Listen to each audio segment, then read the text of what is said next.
Grabe, ang cute talaga nitong ano, naging ano eh, mechanical eh, oh. Ano yung feeling nung mechanical na mouse, di ba? Left and right button. Ganun.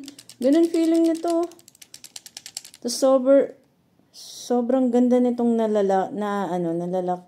I mean, hindi naman nalalak na ko-control yung sensitivity nito.